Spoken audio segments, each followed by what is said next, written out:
कभी कभी हमें जीवन में अकेले लड़ने की आवश्यकता होती है।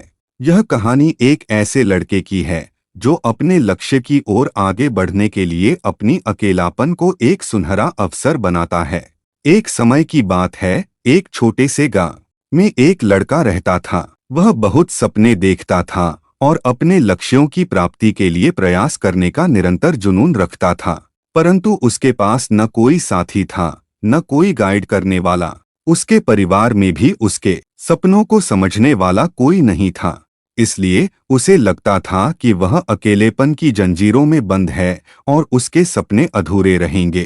फिर भी उसने निरंतर मेहनत की और अपनी आत्मविश्वास की आवाज को बुलंद किया।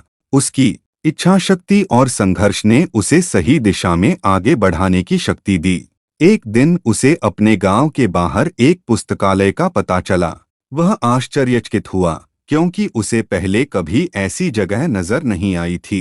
धीरे धीरे उसने उस पुस्तकालय के दरवाजे पर कदम रखा।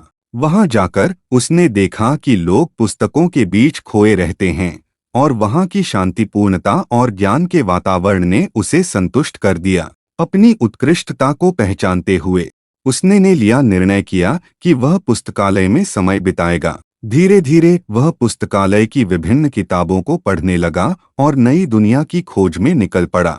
दिनों बिताने के साथ साथ उसका ज्ञान बढ़ता गया और वह अच्छे लेखकों और दर्शकों के साथ रिश्ते बनाने लगा। इसी के साथ उसने लिखने का भी मन बना लिया। उसने कई लेख लिखे जिसमें से उसका एक लेख प्रकाशित हुआ और उसे अवसर मिला अपने लेखकीय कौशल को दुनिया के सामने प्रदर्शित करने का। वह लड़का जिसने कभी अकेलापन को एक रुकावट समझा था, अब एक प्रेरणादायक उदाहरण बन गया।